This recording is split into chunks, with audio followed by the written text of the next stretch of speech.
The findings of Richard McLaren, the Canadian law professor and head of the independent commission set up by the World Anti-Doping Agency to investigate allegations of systematic cheating in Russian sport, have revealed the existence of a state-sponsored doping system at work during the 2014 Sochi Winter Olympics.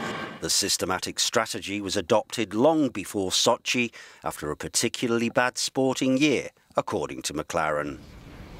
The system was set up after Russian authorities felt it was an abysmal medal count by the Russian Olympic team at the 2010 Vancouver Winter Olympics and was in place until at least August of 2015.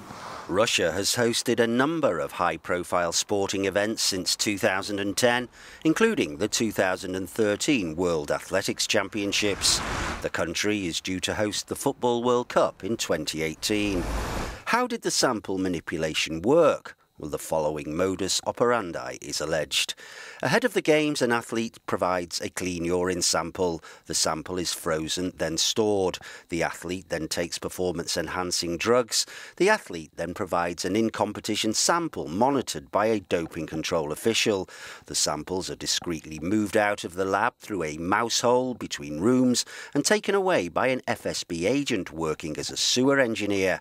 The tamper-proof samples are manipulated and the original clean sample replaces the contaminated sample.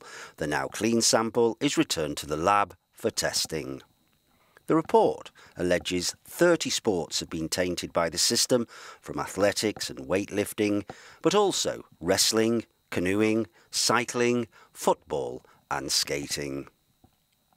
McLaren insists his brief was not to point the finger, but to establish the truth.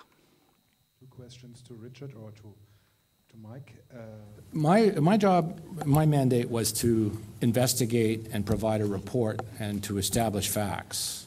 It wasn't to make recommendations, and I have not made any recommendations. There are no recommendations in the report. No recommendations have been made.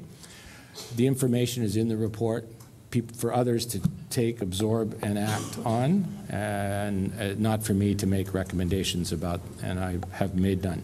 President Putin condemned the findings, saying the world is seeing a dangerous recurrence of politics interfering in sport, adding that the report is a tool to turn sport into an instrument of geopolitical pressure.